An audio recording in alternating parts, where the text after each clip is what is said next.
The red alarm lights flashed across the mining station.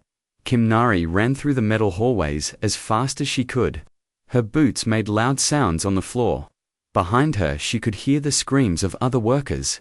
Junho, she called out to her younger brother, "Where are you?" The mining colony on Kepler 4 for to be had been quiet for 3 years. Humans came here to dig for special crystals. The crystals were very valuable. They could power spaceships for months. Nori was one of the best engineers on the planet. She knew every tunnel and every machine. But today was different. Today, the Dominion Empire had come. Nari turned a corner and saw her brother Park Junho. He was helping an old woman walk. The woman was hurt. Blood ran down her arm. "Nari," Junho shouted. "The ships are everywhere. They came from nowhere." Above them, the ceiling shook. Dust fell down. Something big had landed on the station. Nari grabbed her brother's arm. "We need to get to the escape pods," she said. Now, they ran together. The old woman was slow, but they did not leave her. This was the human way. Humans did not leave people. Behind, the hallway led to the main area of the station. When they got there, Nari stopped. Her heart sank. Alien soldiers were everywhere. They were tall and thin. Their skin was grey like stone.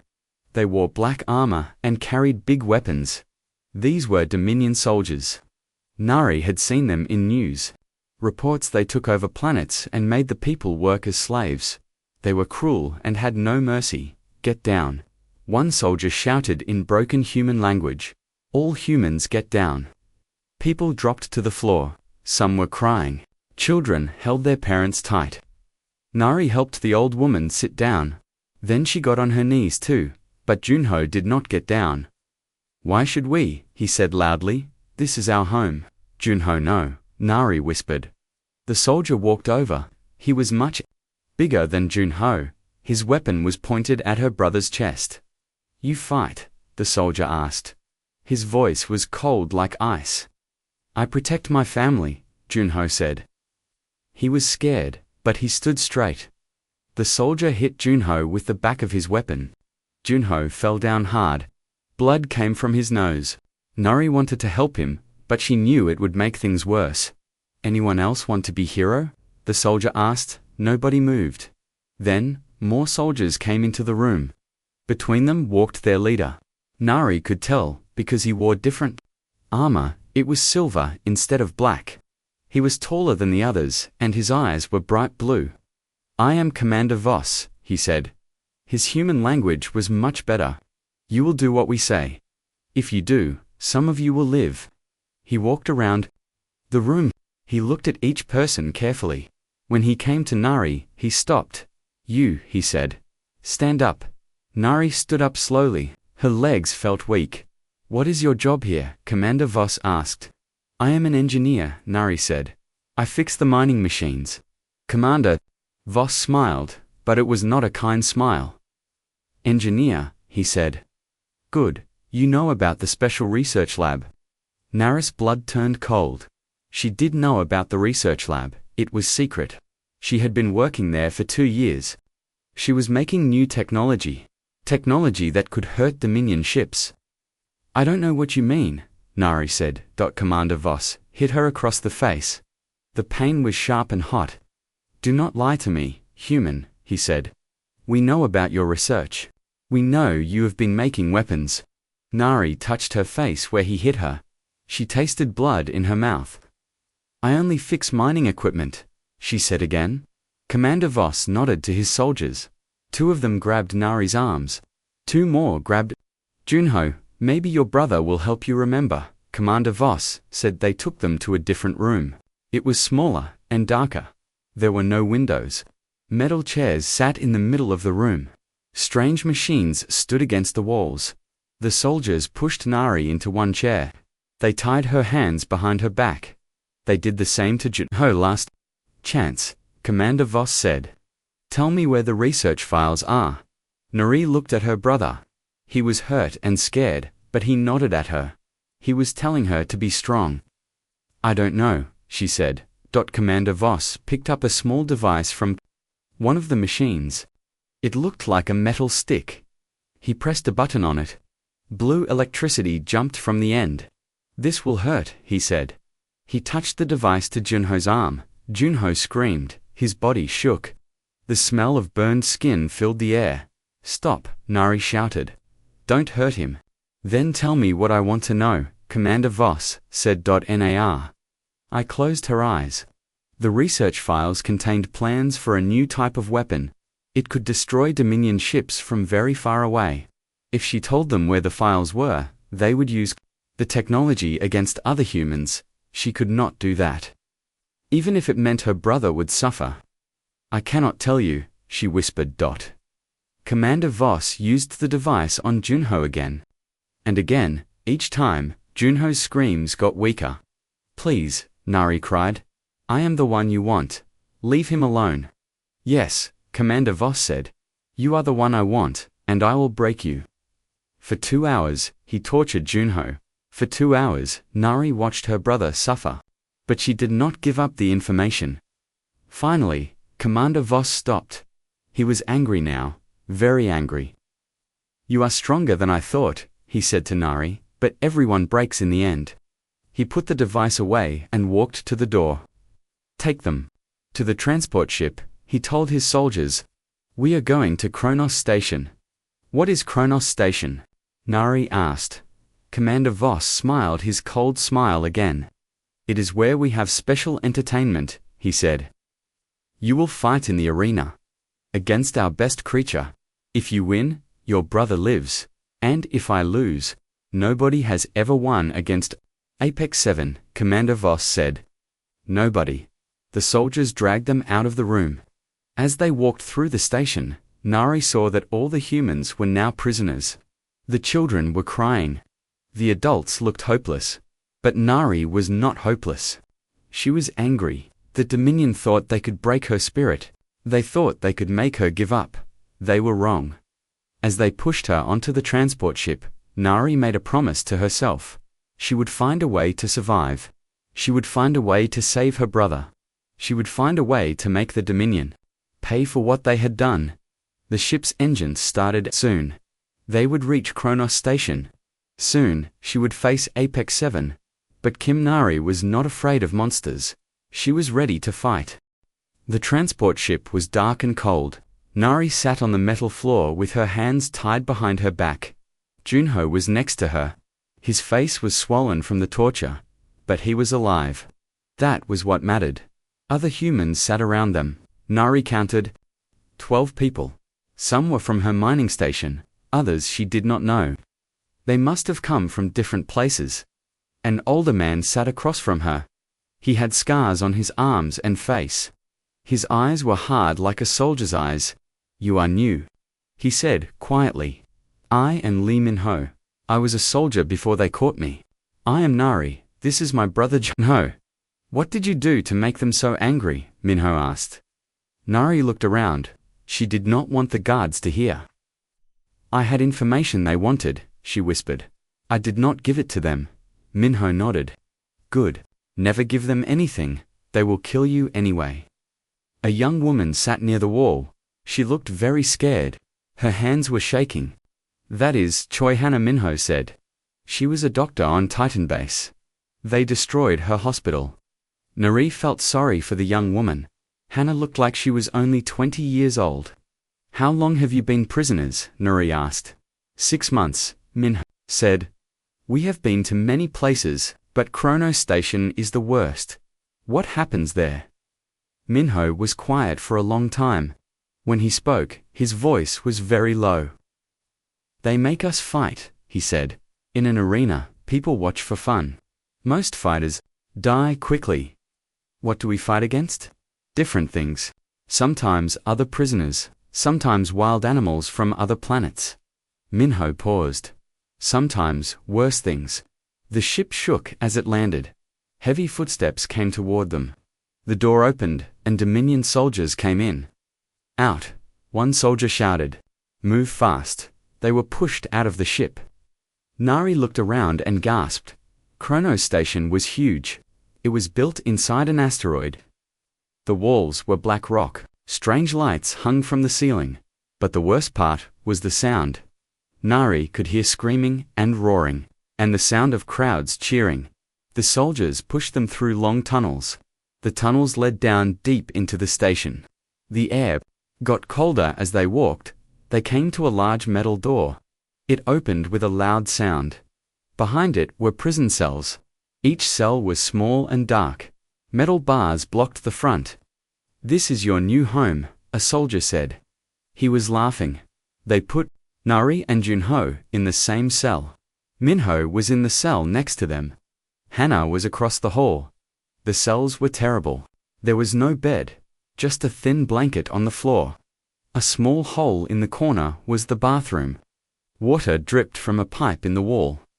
"How long do we stay here?" Junho asked. "Until they call your name," Minho said from the next cell. "Then you go to the arena." "How many people survive?" Nari asked. Minho was quiet. "Minho," she said again. "How many?" "Some," he said. "If they fight other people, sometimes both can live. The crowd likes a good fight." "What about the animals?" "Animals are harder, but possible. And the worst things you mentioned." Minho did not answer for a very long time. "There is one creature," he finally said. "They call it Apex 7. It has never lost a fight." "What is it?" "Nobody knows for sure. Some say it was made in a lab. Part animal, part machine. It is very big, very fast, very smart." Nari felt cold. "How big?" "As tall as 3 men. With claws like swords, and teeth, ... Double quotes. Minho stopped talking. "What about the teeth?" "They can cut through metal." That night, Nari could not sleep. She listened to the sounds from above. The cheering got louder sometimes, then it would get quiet, then loud again. Each time it got quiet, she knew someone had died. Junho slept against her shoulder. Even hurt and scared, he trusted her to keep him safe. But how could she protect him from a monster? The next morning, guards brought them food. It was thin soup and hard bread. It tasted terrible, but Nari ate it. She needed strength. More prisoners were in the cells now. The guards had brought others during the night. Some were humans. Some were aliens from other planets that fought against the Dominion. One alien looked like a giant cat. He had gold fur and green eyes. His name was Kes. He could speak human language. "I have been here 1 month," Kes told them. "I have fought 3 times. Small animals each time. I was lucky." "What about Apex 7? Nari asked. Kes's fur stood up. Even mentioning the name scared him. "I have seen it fight twice," he said. "Both times against humans." "What happened?" "The first human ran. Apex 7 caught him in seconds. The second human tried to fight. He had a sword, and Apex 7 bit the sword in half. Then, Kes could not finish." That afternoon, a guard came to their cells. He had a list in his hand. "Lee Sung-ho," he called. A young man from the far cell stood up. His face was white with fear. "Park Minji," a woman started to cry. "Kim Nari." Nari's heart stopped. Junho grabbed her arm. "No," he whispered. "Not yet." The guard opened her cell. "Tomorrow morning, you fight Apex 7. The other prisoners became very quiet. Even Kes looked away. "Why her?" Minho asked angrily. "She just got here." "Commander's orders," the guard said. "Special request." The guard left. The prison became silent. Nobody knew what to say. Junho held his sister tight. "I will find a way to save you," he said. "No," Nari said. "Promise me, you will not try anything dangerous. If something happens to me, you need to survive. You need to get home and tell people what happened here." "I cannot promise that. You must." That night was the longest of Nara's life. She tried to think of plans. Could she find a weapon? Could she hide? Could she trick the creature somehow? But, deep down, she knew the truth. Apex 7 had never lost. It was designed to kill, and tomorrow, she would face it with nothing but her hands. Minho talked to her through the bars. "Listen carefully," he said. "When you are in the arena, do not run in straight lines. Move side to side, try to tire it out. Has that ever worked?" "No," he said honestly.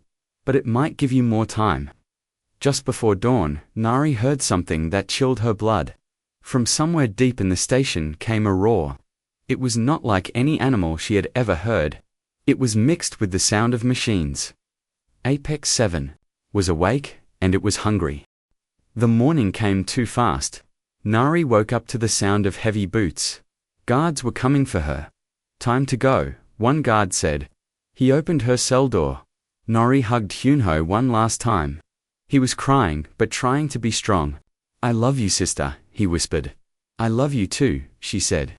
Remember what I told you, survive.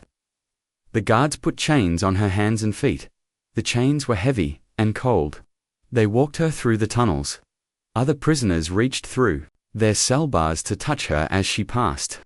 They knew they might never see her again. Minho called out, be smart, stay alive. Hannah was crying. Even Kes had his head down. They took her up many levels. The sound of crowds got louder and louder. Finally, they reached a small room next to the arena. Through a tiny window, Nari could see the fighting area. The arena was huge. It was round like a bowl. The floor was made of sand and metal. Around it sat thousands of aliens. They were all shouting and cheering. They wanted to see blood. In the center of the crowd sat Commander Voss. He was in a special chair made of gold. He was smiling, scared, human. One guard asked her. Nari looked at him. No, she said, and she meant it. The guard laughed. You will be. A loud voice spoke over the arena. It was in the Dominion language, but Nari understood some words. The crowd got excited. They are telling them about you, the guard said. The human who would not break, the human who thinks she is strong. The crowd booed when they heard about her. And now, the voice said in human language, meet your death. APEX-7. The sound was incredible. The crowd screamed with joy, but under their screaming, Nari heard something else. A deep, mechanical roar. A huge door opened on the other side of the arena. At first, Nari saw only darkness. Then, slowly, Apex 7 came out. Nari had heard descriptions, but nothing prepared her for the real thing. Apex 7 was massive. It stood on 4 legs like a giant cat, but each leg was as thick as a tree. Its body was covered in both fur and metal plates. The fur was black, but the metal was silver and reflected the lights. Its head was the worst part. It had the shape of a wolf, but much bigger. Its teeth were long and sharp like swords. But strangest of all were its eyes. They were not animal eyes. They looked almost human. Parts of its body were clearly machine. Wires ran under its skin. Metal joints connected its legs. When it moved, Nari could hear the sound of motors and gears. The creature looked around the arena. The crowd cheered louder.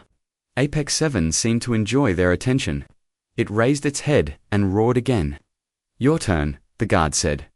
They pushed Nari toward the arena door. Her chains were removed. She stepped out onto the sand.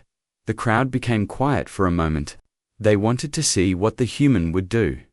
Nari walked to the center of the arena.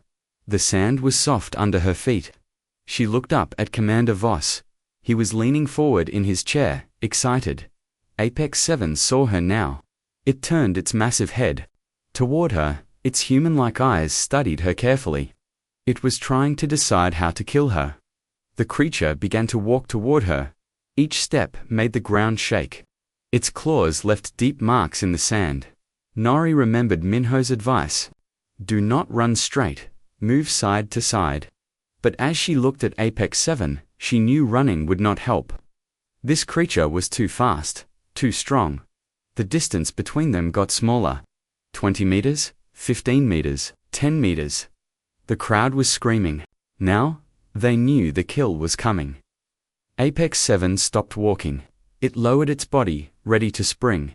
Its muscles tensed. Its mechanical parts whirred with power. This was it. This was the moment. But then, something strange happened.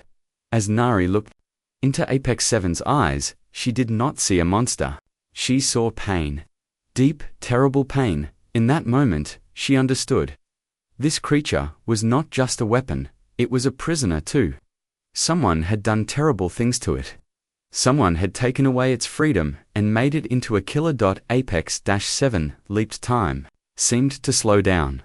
The creature flew through the air toward her, claws extended, mouth open wide. But instead of running or trying to fight, Nari did something nobody expected. She began to sing. It was a soft song, almost a whisper, a lullaby her grandmother had sung to her when she was small. The same song she hummed to comfort scared children at the mining station. "Sleep now, little one. The stars will keep you safe," she sang quietly. "Dream of home, dream of love, until the morning breaks." The effect was immediate and shocking. Apex-7, in the middle of its attack, suddenly stopped, its body twisted in the air. Instead of landing on Nari, it landed hard in the sand beside her. The crowd became completely silent. Nobody understood what was happening. Apex-7 stood up slowly. But instead of attacking again, it just stared at Nari. Its eyes were different now. The anger was gone. Instead, there was confusion.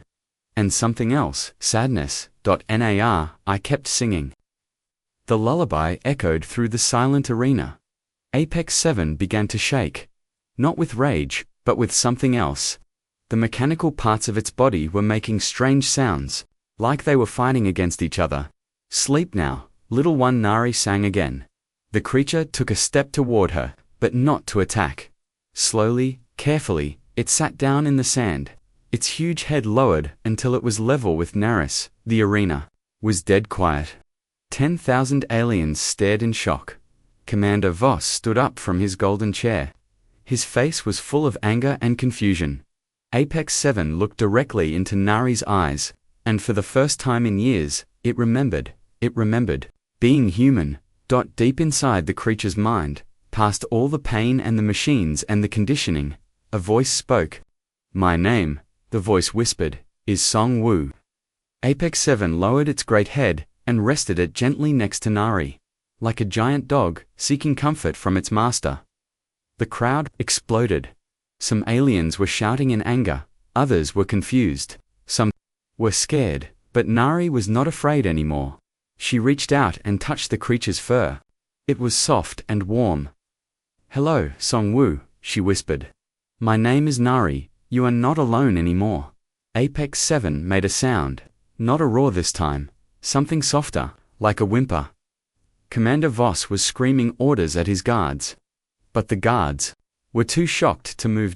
In 15 seconds, everything had changed. The monster was gone. In its place sat a lost soul who had finally found a friend. Commander Voss was screaming at his guards. His face was red with anger. "Kill them both," he shouted. "Kill them now." 20 guards ran into the arena. They carried big weapons that shot blue fire. But as they got closer to Nari and Apex-7, something changed. The creature that had been sitting peacefully stood up. But it did not look at Nari with anger. It looked at the guards. Song Wu remembered now. He remembered being captured. He remembered the pain. He remembered what they had done to his body and his mind. And he was very, very angry. The first guard shot his weapon at Nari, but Apex-7 moved faster than lightning. One giant paw knocked the guard 20 feet away. The man hit the arena wall and did not get up. More guards came. Apex-7 fought them all. But now he was not just a mindless killer. He was protecting someone he cared about. The crowd started to panic. Some aliens ran for the exits. Others stood and cheered. They had never seen anything like this. "Get behind me," Song Wu said to Nari. His voice was strange, part human, part machine. But Nari understood him perfectly. She stayed close to him. As he fought the guards, his claws cut through their armor like paper. His teeth bit their weapons in half. In minutes, all the guards were either dead or running away. Commander Voss called for more soldiers. But something else was happening in the arena. Other fighting creatures were being let out of their cages. The Dominion wanted to kill both Nari and Song Wu, no matter what it took. A giant snake came first. It was as long as 5 men and had poison fangs. But Song Wu grabbed it behind the head and threw it into the arena wall. Then came a creature that looked like a bear made of rock. It was slow but very strong. Song Wu used his speed to stay away from its claws. Then he jumped on its back and broke its neck. More creatures came. Song Wu fought them all. "We need to get out of here," Nari said. "I know a way," Song Wu replied. "But we must move fast." He lowered his body. "Get on my back." Nari climbed onto his back. His fur was thick and warm. She held on tight. Song Wu ran toward the arena wall. It was 30 feet high. No normal creature could jump that high, but Song Wu was not normal. His mechanical legs gave him incredible power. He leaped up the wall in one jump. His claws found small holes in the stone. He climbed the rest of the way like a giant cat. At the top of the wall was a narrow walkway. Song Wu ran along it, carrying Nari safely. Behind them, the arena was in chaos. Guards were shooting at everything. Aliens were screaming and running. Some of the fighting creatures were attacking each other. Song Wu found a small door in the wall. He broke it open with one claw. "Service tunnel," he said. "I remember these from when they brought me here." They ran through dark tunnels. Song Wu's eyes could see in the dark, so he led the way. The tunnels were narrow and dirty. Water dripped from the ceiling. "How long have you been here?" Nari asked. 3 years, Song Wu said. "Maybe 4. Time is hard to remember." "What did they do to you?" Song Wu was quiet as they ran. Finally he spoke. "I was a scientist, like you. I was captured when they took my research station." Nari felt sick. "They turned you into this. They said I was too dangerous to leave normal. So they changed me, made me stronger, made me forget who I was. But you remembered your song," Song Wu said. "My mother used to sing that song to me." They came to a junction where several tunnels met. Song Wu stopped and listened carefully. "Guards coming," he said. This way, they took a tunnel that went down. The air got colder. Strange sounds came from the walls. "What is this place?" Nari asked. "Storage area," Song Wu said. "They keep broken things here." As they ran deeper, Nari saw terrible things. Cages with creatures inside. Some were dead, some were dying. All had been changed by Dominion science. "We have to help them," Nari said. "We cannot," Song Wu said sadly. "Most are too far gone, and we do not have time." But then they heard a voice. A human voice. "Help, please help." Song Wu stopped. The voice came from a cage in the corner. Inside was a woman. She was thin and weak, but she was definitely human. "Who are you?" Nari asked. "Bei Jisoo," the woman said. "I am a researcher." "From Earth University," Nari knew that name. "You wrote papers about alien technology. I read your work. You are human too," Jisoo said with surprise. "How are you here?" Song Wu broke the lock on the cage. Jisoo came out slowly. She was hurt but could walk. "They captured me 2 years ago," Jisoo said. "They wanted me to help them build better weapons." "Did you?" Nari asked. "No," Jisoo said proudly. "So they put me down here to die." "We are escaping," Song Wu said. "Come with us." As they continued through the tunnels, Jisoo told them more. "There are others," she said. "Humans and aliens who work against the Dominion. They have a base in the asteroid belt." "How do we contact them?" Nari asked. "There is a communication room on level 5, Jisoo said. "If we can get there, I can send a signal." They climbed up through the station. Song Wu's strength made it easy to break through locked doors, but they had to be careful. Guards were everywhere, looking for them. Finally, they reached level 5. The communication room was at the end of a long hallway, but between them and the room were 10 Dominion soldiers. "Too many," Song Wu said. "Even for me." But Nari had an idea. "Can you make that roar again?" she asked. "The scary one." Song Wu nodded. Double quotes, "Do it, as loud as you can." Song Wu opened his mouth and roared. The sound was incredible. It echoed through the whole station. The soldiers in the hallway covered their ears in pain. While they were distracted, Song Woo attacked, but this time, Nari helped. She grabbed weapons from fallen guards and gave cover fire. Jisoo, despite being weak, also helped. She knew the station layout and guided them to the communication room. When they got inside, Jisoo quickly worked on the communication equipment. "I am sending a distress signal," she said. "If anyone is listening, ... A voice came through the speaker. It was another human. "This is Kong Suman of the Free Human Alliance." "Who is this?" "Survivors from Kronos Station," Jisoo said quickly. "We have escaped. We have important information. Can you reach Shuttle Bay 7? Sumin asked. "We have someone coming for you." "We will try," Jisoo said, as they left the communication room. Song Woo looked at Nari. "Thank you," he said. "You gave me back my name. You gave me back my soul. You saved my life," Nari replied. "We saved each other." But their escape was not over yet. Commander Voss and his army were hunting them, and Song Woo was about to discover that he was not the only monster who could remember being human. Shuttle Bay 7 was on the bottom level of Kronos Station. Nari, Song Woo, and Jisoo ran through the dark tunnels. Behind them, they could hear soldiers searching everywhere. "This way," Song Woo said. His nose could smell fresh air from the shuttle bay. When they reached the bay, a small human ship was waiting. The pilot was a tall woman with short gray hair. She had the look of someone who had fought many battles. "I am Kong Suman," she said. "Hurry, get in." They climbed into the ship. Song Woo barely fit through the door. As soon as they were inside, Suman started the engines. "Wait," Nari said. "My brother is still here, and the other prisoners. We cannot save them all today," Suman said. "But your discovery changes everything." "What discovery?" Nari asked. Sumin looked at Song Woo. "A human who broke free from Dominion conditioning. Do you know what this means?"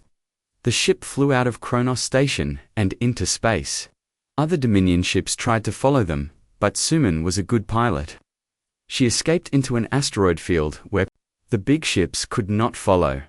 2 hours later, they reached the human base. It was built inside a huge asteroid. Hundreds of people lived there. Some were soldiers, some were scientists. All were fighting against the Dominion. The leader of the base was an old man named Lim Jungwook. He had been Nari's teacher many years ago. "Nari," he said with joy. "We thought you were dead, Professor Lim," Nari said. She hugged her old teacher. "I am so happy to see you." Professor Lim looked at Song Woo with wonder. "And this is the creature who remembered his humanity." "His name is Song Woo," Nari said. "He was a scientist before they changed him." Professor Lim studied Song Woo carefully. "How did you break free from their control?" Song Woo looked at Nari. "She sang to me. An old song. It reminded me of my mother." "Interesting," Professor Lim said. "Jisoo, you said you studied Dominion technology. How do their mind controls work?" Jisoo was eating her first real meal in 2 years. But she stopped to answer. "They use sound patterns," she said. "High-frequency waves that change how the brain works." "But maybe, ... double quotes, maybe what?" Professor Lim asked. "Maybe different sound patterns can break the control," Jisoo said excitedly. Nari understood immediately. The lullaby worked because it used different frequencies than their control sounds. "Exactly," Professor Lim said. "If we could record your lullaby and broadcast it, we could free all their bioweapons," Suman finished. The next week was very busy. Nari worked with the base's scientists to study her lullaby.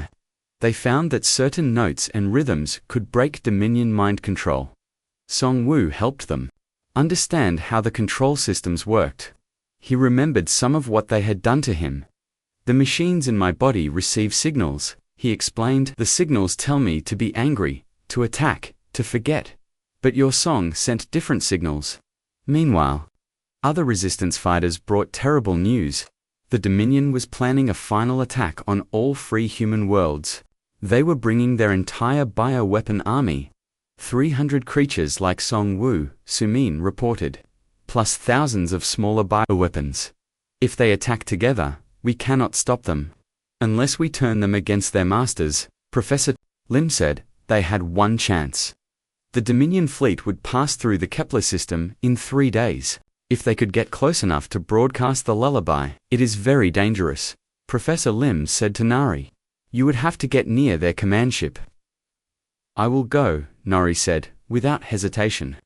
And I will go with her, Song Woo added. Su-min prepared her fastest ship. Jisoo installed a powerful broadcast system. Professor Lim gave Nari a recording device with the perfect frequency patterns. But before they left, Nari had one more request. I want to go back for my brother, she said. Nari. That is too dangerous, Professor Lim said. I will not leave him, Nari said firmly. Song Woo, will you help me? Of course, Song Woo said. We do not abandon family. 2 days later, their small team attacked Kronos Station. But this time, they were not alone. 12 other resistance fighters came with them. The station was less guarded now. Most Dominion ships had left to join the main fleet. Song Woo led them through the tunnels he knew so well. They found the prison level. Junho was still there, along with Minho, Hannah, and many others. But they were all very weak. Nari, Junho could barely speak. Is it really you? Yes, little brother. Nari said, tears in her eyes. I came back for you. Song Woo broke open all the prison cells. The human prisoners could barely believe their eyes. The monster, Minho whispered. But you are, ... My name is Song Woo, he said gently. And I am your friend. They rescued 43 prisoners that day. All were brought safely to the resistance base. The next morning came the final battle. The Dominion fleet was huge. Thousands of ships moving toward human space. At the center was Commander Voss's command ship, surrounded by bioweapon carriers. Su flew their small ship directly toward the fleet. It seemed impossible that they could succeed. Ready? Nari asked, her hand on the broadcast button. Do it, Song Woo said. Nar. I pressed the button. Her lullaby, modified and amplified, spread out in all directions. The invisible sound waves reached every ship in the Dominion fleet. The effect was immediate and amazing. On ship after ship, bioweapons began to remember. Creatures that had been weapons for years suddenly recalled their names, their homes, their families. A giant bird creature stopped attacking a human ship and turned on its Dominion handlers. A sea monster that had been bred for war remembered being a peaceful doctor from an ocean world. And in the bioweapon carriers, dozens of creatures like Song Woo broke free from their cages. The Dominion fleet fell into chaos. Bioweapons that had been their greatest strength became their worst enemy. Commander Voss tried to escape, but Song Woo had other plans. He had requested to be on one of the bioweapon carriers. When the creatures broke free, he led them to the command ship. Voss was brought before the creatures he had tortured. They gave him the same mercy he had given them. None. Within hours, the Dominion fleet was destroyed or surrendering. The bioweapons were free, and humanity was safe. Back at the resistance base, there was great celebration. But Song Woo sat quietly with Nari. What will you do now? She asked him. I want to help others like me, he said. Others who were changed, but can still remember. That sounds good, Nari said. She started to hum the lullaby softly. Song Woo smiled. It was strange to see such a fearsome creature smile, but it was beautiful too. Thank you, he said, for seeing the person inside the monster. Thank you, Nari replied, for teaching me that monsters are just people who need help remembering who they are. In the distance, human children were playing. They were not afraid of Song Woo. To them, he was just a gentle giant who protected them, and that was exactly what he had always been meant to be.